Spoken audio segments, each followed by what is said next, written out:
everybody. It's the Rob from 106.1 KISS FM and 103gbfrocks.com. Here with my tag team partner in podcasting. Please welcome to the show the insane luchador, Jerry Valeri. Good morning, Jer. Good morning, Rob. Got to keep those hands up. Hey, CM Punk, listen, you got to keep them up. You got to deflect. Do you Every once in a while, you have to deflect, Punk. You have to deflect. You know, I didn't even think about this, but if you want to start here, I'm not opposed to it because I feel like I got some heat this weekend from the Post to Post universe on one of your statuses. Well, yeah, I don't know if you got heat or not. I thought I took a very unpopular position of rooting for CM Punk and a very unpopular position of supporting him after that fight. You know, for me, I would rather see him in wrestling. So I guess if that's one reason to root against him. So if he loses, he goes back to wrestling. That's one thing. But like I work out at a mixed martial arts gym, and my instructor is an Ajarn in Muay Thai, and he is a black belt in jiu-jitsu. Is that Ryan? Ryan, yeah. Ryan is legit. I've met him and I've been to his gym, and I'll just vouch for his legitimacy.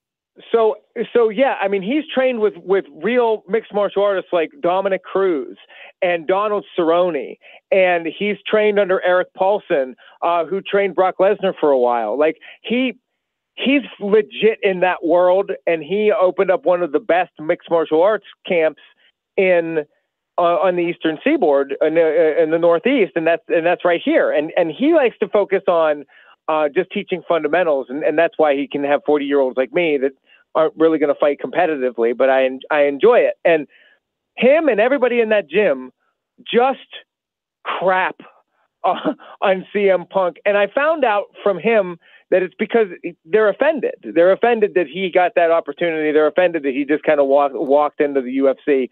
But I don't blame him for that. He was offered the opportunity and he took it. He believed in himself, and he trained like crazy for 3.5 years. But he did not. I asked why. Why do you think he can train under the best guys, Duke Rufus, for 3.5 years, and his footwork is worse than mine is? He doesn't keep his hands up, and his jiu-jitsu is worse than white belts that I know. And he said because he went to a fighter camp. He didn't go to a fundamental camp. He didn't learn the skills. He just learned how to fight with skills he didn't have. And he got destroyed by a guy that's not even good. So, I mean, I get both sides of this. And it's like, I get why you would cheer for him because you liked him in WWE. I get why Ryan and the fighter guys would cheer against him because I mean, even for me, who's not a UFC guy or a fighter or an MMA enthusiast, I do think it's offensive that he kind of just walked right into the world, got the opportunity. And I'm not saying he didn't, you know, like I would have done anything different or that I begrudge him that opportunity, but he on his MMA skills alone, if you take wrestling out of the equation, he's not on the level of someone in that spot. No, he has grit and he had cardio. I mean, his cardio was unbelievable. A 15-minute fight, to train to fight like that at that level for 15 minutes, you would need to do like 12 rounds like that in a gym just to simulate that level of exhaustion. I mean, but he didn't have the skills to back any of it up. In fact, at the beginning of the fight, Rob, did you watch the fight? No, I didn't. I forgot it was on. Steve invited me to come over, and when he invited me, I was thinking about going. I went to his house the first time he fought, but then a week went by and I just kind of forgot that it was happening. The whole group went to watch it, and I didn't want to do that. I just streamed it. I just streamed that individual fight illegally, and that's all I wanted to see.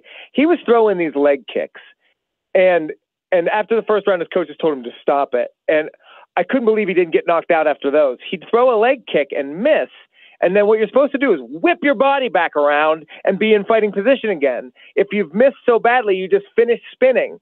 But he would take his sweet-ass time coming around so slow, and he did it like 4 times. I thought, you do that one more time, and when you turn around, you're going to catch a jab to the chin, and you're going down. Hey, but he never did. Before I get into more of my thoughts on this, because I did, like I said, I did get some heat. Why is Dana White mad at his opponent, Mike Jackson? Because Mike Jackson was on top of CM Punk. He didn't even have control of him. He was like on top. That's what was really confusing. CM Punk could have put his feet on his hips. He could have slid out.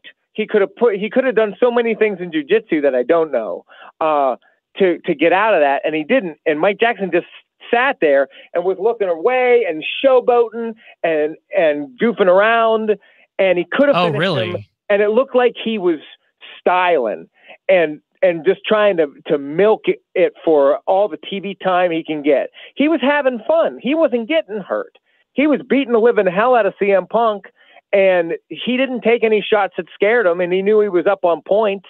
So the UFC is really offended. I would feel like that's like, doesn't Conor McGregor kind of do stuff like that? Conor McGregor ends fights as soon as he can. Conor McGregor knocks out Dos Anjos in 13 seconds. So you're telling me they don't like showboating in UFC? They like showboating in UFC. They don't like you dragging a fight on. They don't like you playing with your opponent. It's disrespectful. Okay. They want you to showboat. They want you to talk trash. They want that WWE element. Trust me, they want that. That's what I thought. But when the fight happens, they don't want you standing doing any of this. They don't want any of that during the fight. They want you to fight. They want you to kill each other and fight legitimately. And Mike Jackson was just being a goofball the whole way through it, and he could have ended it. Wouldn't it have been great if he like started moonwalking or like the Thriller dance or something that Michael Jackson was known for? I just wanted him to lose, like especially after he started dragging it on. There were 2 times where I thought CM Punk was about to catch him, but his jiu-jitsu wasn't good enough. Like he almost caught him. He almost caught him in a choke, and I was like, "Oh, if you win this fight because this guy's being dumb, I would love it." But he didn't. He got humiliated. I guess the reason that I'm so opposed to this, and like I said, I did make this comment on your personal status over the weekend. Got some heat for it, but this is the way I feel. I feel like it is a bit arrogant for Punk to walk into the world of MMA. I know he's been training very hard. Maybe walking right into it isn't the best term, but the guys that are on UFC pay-per-views and girls, these are people that have trained their whole life to be in this spot. And I do think it's a bit presumptuous and arrogant to think that you can hang at that level because you were a successful wrestler.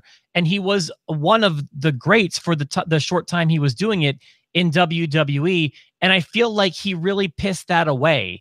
I feel like, but this became, I feel like the contention point, but I felt like he was on his way to being in the conversation of greatest ever. And he pissed that away. I don't feel like he's in that conversation now. No. I guess Steve and Mike disagree with that. I mean, I guess the word conversation is vague. I mean, if Steve really has Punk as a top 5 wrestler of all time, I think that's crazy. But I mean, yeah, I think the top 5 people are in the conversation. And I think if Punk had played out his full career in WWE, then yeah, he would have been at that level. But Punk had 4 awesome years. He's not going on anybody's top Mount Rushmore, or shouldn't. I would struggle to put him in top 5 for that decade. But he belongs there maybe more suitably than best of all time. He's definitely in the top 5 conversation of that decade, the time that he was there. But I think that he did not have enough time in that spot. Like I do attribute him with probably the greatest promo I've ever seen in pro wrestling. Another controversial opinion, but that pipe bomb promo, I think that lives up to the hype. That was amazing. Mm-hmm. And then his match quality throughout that, what people are calling a historic title run, I think that's hyperbole. But that title run, his title defenses were amazing. But again, short-lived. He was performing at that level, but not long enough. That's the way I feel. I just always liked the CM Punk story. It seems like he's a guy that they didn't believe in when they brought him in. The one thing Bruce Pritchard said when talking about CM Punk that really stands out to me, because, he got to keep his name. Very rarely do guys get to bring a name in and keep it. And Kevin Owens sure didn't, and Seth Rollins didn't, and a lot of guys come from the indies. Some of them do, but most of them don't. And he said CM Punk got to keep it probably because Vince McMahon didn't think he was going to do anything with him. He probably didn't think it was worth the time. And he fought his way and he won the crowd over. And I just have always liked CM Punk and his work ethic. And so the same is applied to me for mixed martial arts. Like, he definitely gave it everything he had. He just didn't have enough experience. Yeah. Mixed martial arts is a different game now. This isn't the UFC of 20 years ago where you can go in as a solid wrestler or a solid striker or just have one. You can't have one discipline anymore. You have to have mastered 3 of them or you're dead. You're dead. And he was dead. Benny he never made it. Benny just sent a message, and I agree with what Benny's saying here. Benny says, quote, Punk is maybe top 20. And that's the way I feel. If his career ends right now in wrestling, that's probably where he belongs. Top 20 for sure. Top 5, I'm sorry, I can't get behind that. Well, that's how we cap this conversation with CM Punk is, do you think his wrestling career is over? Or do you think he goes back into the indies? The more I read about the lawsuit with the WWE, the more I learn about this, the less likely I think it is that he ever comes back to the WWE. But he could come back to pro wrestling. I do think that he will have at least another match somewhere, probably not WWE, but I don't think we'll see him full-time anywhere. Do you think he'll do something at All In? Because he's going to be at that show. I don't know. Probably not, but I don't know. Probably not. So he was transported to the hospital after that fight. He's probably not in any shape to. He was hurt. Well, All In is still 3 months away, I think. Yeah. So I'm sure he could heal in time for that. But I'm giddy to talk about Raw, to be honest with you. Okay. If I could get the conversation about last night's Raw started, I want to be very complimentary because I feel like last night's show, I'll say a few complimentary things. Last night's show, easily the best show since their last pay-per-view, Raw at least. Raw, because I liked the SmackDown a couple weeks ago. Really, everything I've been complaining about over the past 5 weeks and the build to Money in the Bank was not present last night. Every angle that's going on the Raw side had some sort of storyline progression last night. That's all I need. Nothing was like amazing, but everything had something happen, and I can go through it segment by segment if you want me to. Well, I think we're going to agree on a lot of it, and there were some funny lines, and I would like to do segment by segment, but I will say the only thing that I really didn't like, there were 2 things that I didn't like, and the one I didn't like, it was at the very beginning. I thought that them all on ladders to start it off, awkward. It was awkward, and when the women were doing it, it reminded me of a High School Musical. Like, it was over-rehearsed. The girls were like a high school play. They were just delivering their lines and projecting it, and Natalya is just dog crap at this point. And like, it was just bad. It just wasn't good. And then Kevin Owens kind of saved it, I thought, and brought it back around. But for a while there, it was just awkward. Also, I'm going to say right now, I don't get Ember Moon. I don't think she's very good. Oh, I disagree. But I haven't seen much. Well, I was talking. She's a pile of poop. I didn't get that. I thought of all the girls, she may have done the best job last night, which is not saying much. Bah. In the ring, though, give her a chance. Trust me on that one. Okay, I will. So yeah, my thoughts on the opening segment were that it was an awkward promo. Like the whole concept of that was really far-fetched to me. Like, these guys are in kind of, the guys and the girls are in the we want to tear each other's head off mode, but they're all being docile on these ladders.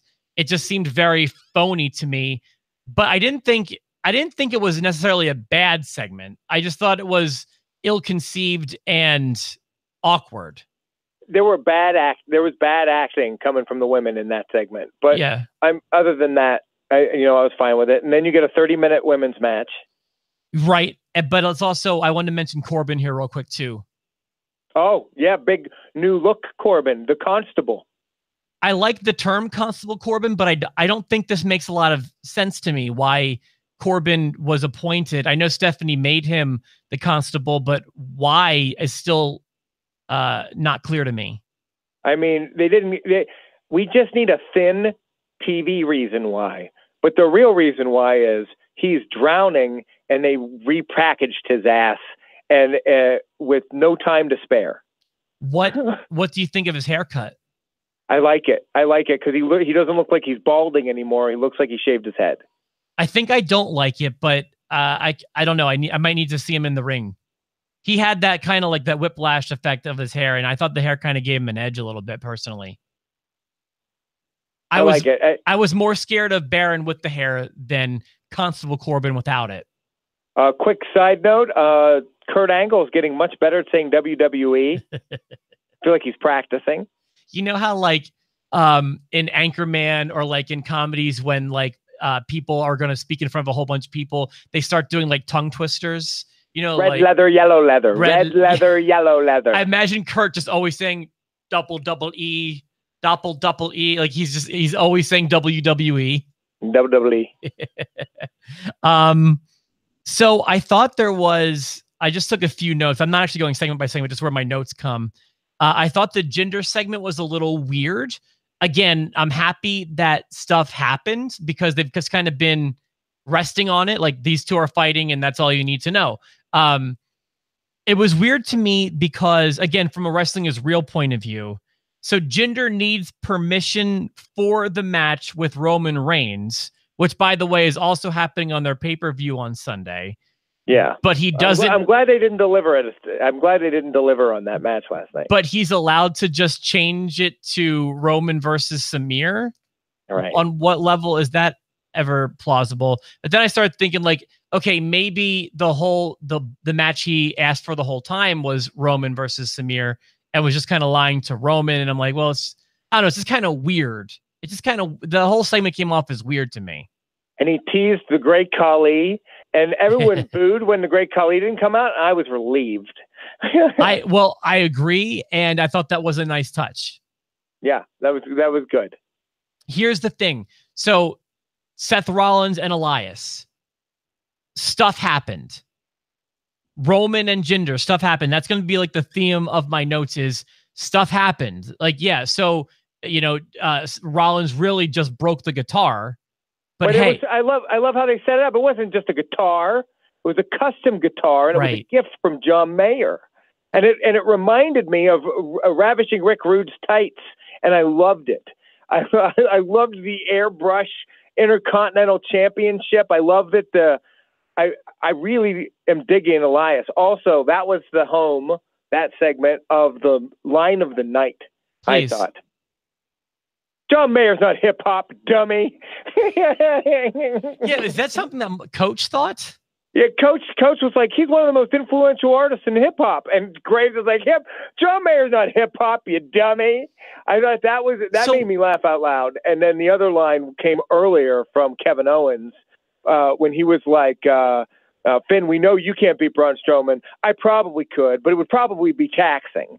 I want to go back. If I can go back to Coach for a second, I don't know what's going on with him, but he is, I think, unintentionally coming off like a confused grandfather.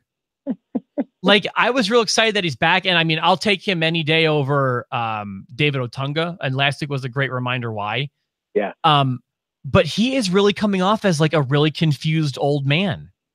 What do you think about his words of the hour? Help me out. What do you mean? Well, I mean, he's done it the past couple of weeks. Like, he's like, I already told you my word of the hour is confidence. It's confidence this hour. It's confidence. And then he'd give examples throughout that hour as to, you know, going back to his word of the hour. And then the next hour, word of the hour is, I forget what it was, but it was something different. I don't know. He's got these words of the hour. The only thing is that I'm getting is like, there's a lot of times where Cole and Graves are really hanging Coach out to dry, but I don't know what choice they have. Like, yeah, when he refers to John Mayer as a hip hop artist, it's like we have to hang him out to dry, don't we? I have to tell you, he's not hip hop, dummy. Like that, and that made me laugh. That made me laugh. Corey Graves has he's come really along. Improved. Look, if you go back in the history of this podcast, when he started getting that real exposure, I was very harsh on him. But he's been really coming a long way, in my opinion. Michael Cole is Michael Cole, but Michael Cole does something that now that I've noticed it, it's kind of like when you notice somebody choose their food weird, and once you hear it, you can't stop hearing it. I hate when Michael Cole says, "Here comes the big dog." It's like a video game. He says the same thing every time. Never changes inflection, never changes it up. It's always, "Here comes the big dog." Yeah, he's got a lot of those things. Like, it used to be vintage, and maybe it still is, and people used to make fun of him for that word and the way he used it. He's got his style. I still am very pro Cole. But it's like a soundboard.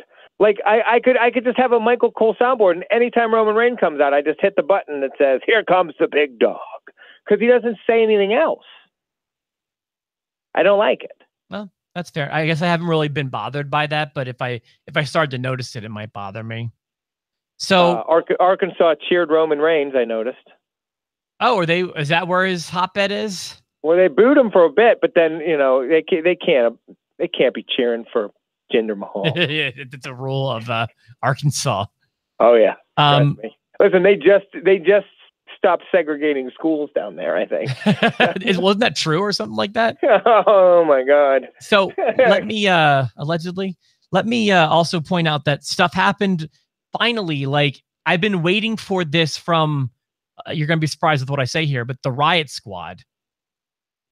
They acted like a unit last night, and while it was a little off the wall the way they were trashing the hallway on their way to the ring, it started to all make sense when, after they beat Bayley, they completely disgraced her with the makeup. It was almost like an NWO attack from the mid-90s. I made that note. And I want them to continue to act like this. I like that too. It's not even a complaint. I like that too. I like it too. I want to see that from Sanity. Like, I feel like you're going to have that kind of action on both shows soon, because I think Sanity is going to show up on SmackDown Live sooner than later. I think Sunday's when we see them. People are really worried about Sanity on SmackDown.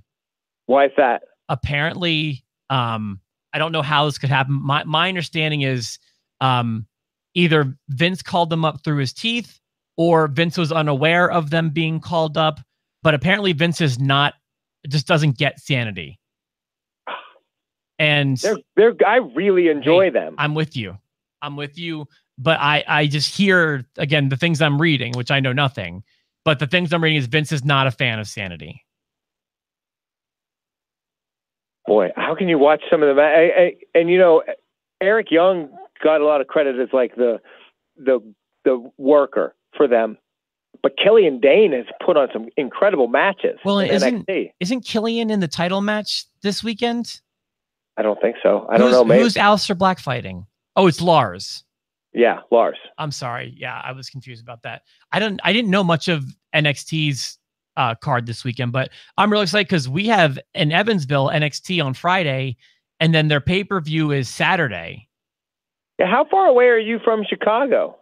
Less than 5 hours, but about that. Okay. Brittany and I went for a weekend one time. So you guys are on the loop then. It makes sense for them to be in Evansville before they head to Chicago. Okay. Yeah. So I'm real excited for Friday. I don't know what, I believe. Oh no, isn't there another Gargano Ciampa match? A Chicago street fight. Yeah, that should be good. Like, I don't know much of the card for this weekend, but I'm excited because New Orleans was show of the year. Well, my son Evan, he's 7, and he heard Chicago street fight last night, and he said, they're going to fight in the street? Are they going to hit each other with cars? And I said, you never know. You never do know.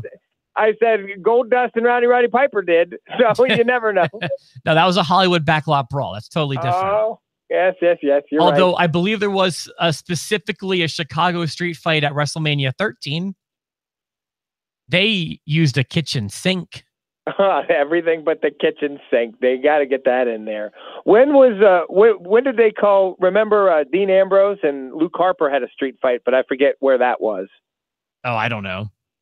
And that went all over town, and that involved a car, of course, and that went all over the building and lasted 4 or 5 segments. I love it. I love when the street fights start the show because you know you're going to get the end of it somewhere in the middle.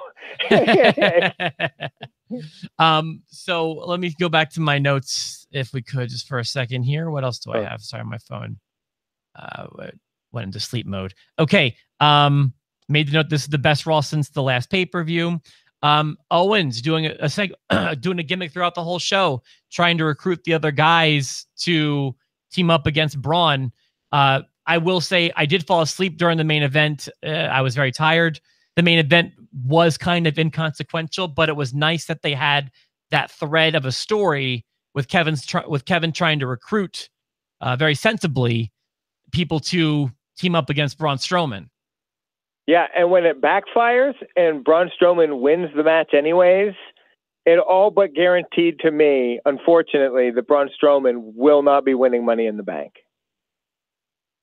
Yeah, you know, I haven't really, Jared, I haven't sat down and thought about anything for... Oh, baby, I'm having the hardest time figuring them out. Because it could be, I'm just like, I'll sit there and I'll go, totally could be Braun. And then last night happened, I go, oh no. And then I'm like, but Kevin Owens would make so much sense with it. And so would The Miz. Bobby Roode could use the boost. Finn Balor makes sense at this point. And then and the next thing I know, I've got them all there. I'm just like, all of them. Yeah. You know, unfortunately, I'll just go ahead and say it. The only one I don't think that will get it is the member of the New Day. But then I think, why would you break up that tag team to not give whoever has it the Money in the Bank? So maybe it is the member of the New Day. Who's that going to be? I have no idea how to call this by Friday. Yeah, some of the singles matches I'm not having a hard time with, but those ladder matches, it's just like find an 8-sided coin and flip that. Sure. And then we both got it right last year. Remember, we both picked Baron Corbin and we both picked Carmella. That's right, we did, didn't we? We did. We both got it right. So I feel like if we just think about it, we'll get it. Okay. Let's mention that we will have a little bit of a weird schedule for the rest of the week, but we're going to try to get everything to you. So tomorrow, due to weird schedules on both of our parts, we're going to try to do the show later in the day. Like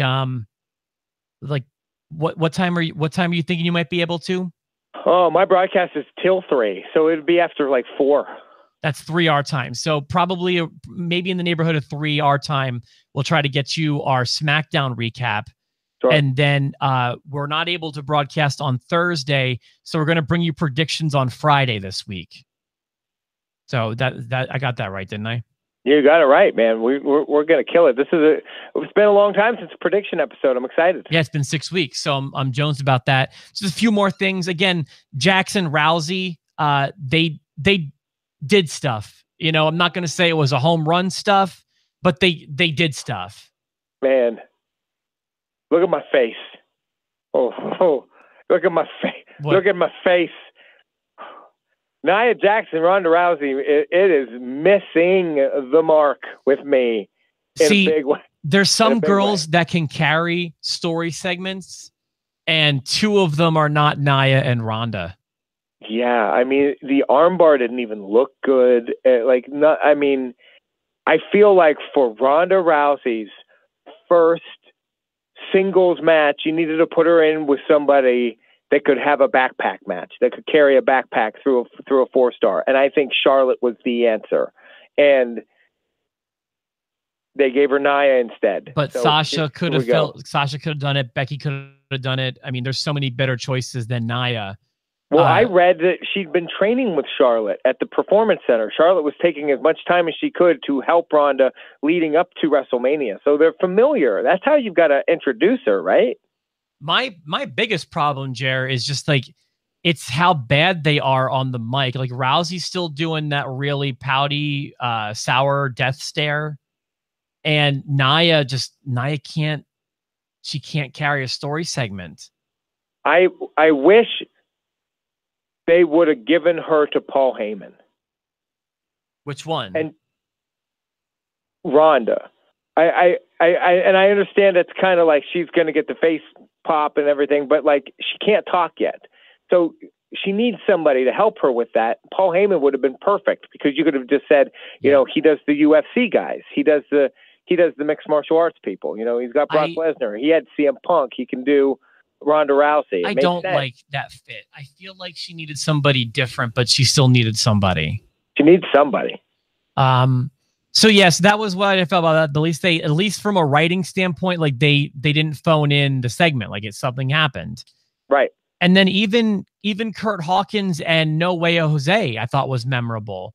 I really liked the idea of Kurt Hawkins was a member of the conga line, and then he emerged as we didn't even recognize him. And I liked that. Again, it wasn't lazy last night. Like I appreciated that something happened.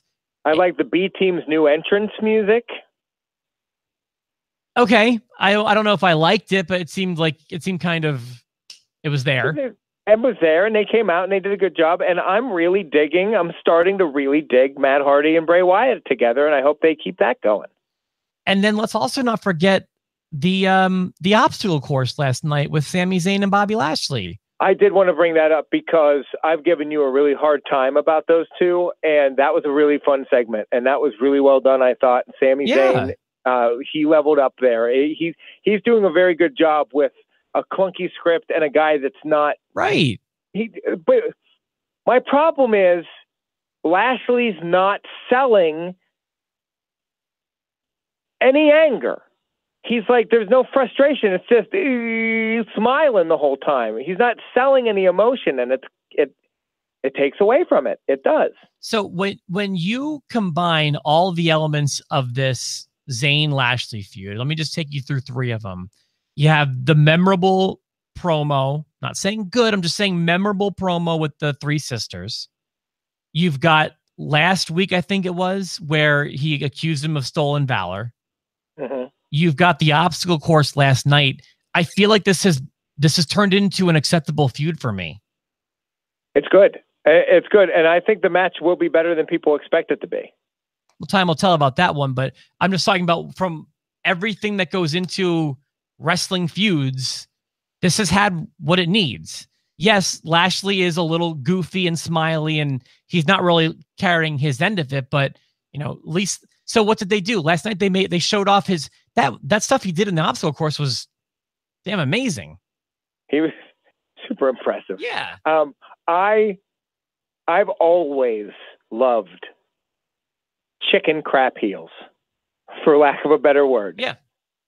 And Sami Zayn is the chicken crappiest right now, and it's so good. Like he's bitching about his hand, and he's afraid to get over too close because of the coin toss. But don't worry, he did run the promo, or he did run the obstacle course before, and he did it in 90 seconds. He did it in 90 seconds. He did it. And I like how he named the walls the Three Sister Wall Climb. Yeah. And he wasn't being annoying. He was getting the right kind of heat, in my opinion. So he's leveled up big time as far as mic skills go, in my opinion. Yeah, and he's getting that haluba kick over. I think that's when he lands it. When you look at him side by side with Bobby Lashley, it's hard to believe that there's going to even be a competition. But they're making that kick, which has put Lashley out twice now. They're making that an equalizer, sort of. Like if he can just kick his face off, Sami Zayn can beat Bobby Lashley. And I like that. I like when there's a little emphasis on a finisher, and it's not just kicking out of everyone's finisher all the time. So basically, if they would have just done this, if they would have written the last 5 Raws as well as they've written last night, man, we'd be in so much business. Well, good. It's a good way to go home for you, isn't it? Last night did so much for my excitement for the Raw side of things. I'm hoping SmackDown continues that because I really only have good things to say about the go home Raw last night. Yeah, and I'm excited for that last man standing match. I think SmackDown will deliver tonight for sure. Cool. Anything you want to throw in before we wrap things up? No, other than the fact that I hope you're wrong about Sanity, and John Mayer is the most influential hip hop artist of all time. What's the question? Did you want to make it where does CM Punk fall in the all-time greats? It could either be that, or do you think he's coming back to pro wrestling on a semi-permanent basis? Okay. We can ask both. I bet you people will have opinions about both of them. Like, I'm curious if, like, after a few days of thinking about, like, does Steve and Mike still think he's top 5? I mean, they might. I just think, like, you're forgetting a good number of people, I feel like, who had long, legendary careers. I considered Punk a guy who had 4 great years, but, I mean, they were great. Like, if you put CM Punk on and you leave some guys off, you're hurting your own credibility there. I'm with you. We're not talking about favorites, right? We're talking about of all time. Like, Ric Flair would be a top 5 of all time, even though he's not one of my top 5 favorites. I mean, I guess you can answer however you want. I mean, like, for me, for me, it's probably hand in hand. I have my personal list, and I don't know if Mick Foley belongs legitimately as number 1 on anybody else's list but mine, but he's there. Yeah, I mean, it's kind of like, you know, yes, I recognize the Beatles as the greatest band of all time, but for me, I'm a Guns N' Roses guy. See, and that's where I sit, because Mick Foley's not the greatest professional wrestler of all time, but he is in my head. Sure. Luckily for me, it's good for both sides, because Bret Hart is the greatest of all time, and he's my favorite. The Hitman. All right, guys, thank you for tuning in. We want to know where you fall on this Punk stuff. This could be a fun conversation, I feel like. Where does he fall on the all-time great list? And do you think he's going to ever have a return to wrestling? What's his wrestling future like? I think we all know he's done with MMA for a little while. We'll be back on tomorrow. We'll be later in the day. So stay tuned to 103gbfrocks.com and this YouTube channel for the next post to post. Straight edge.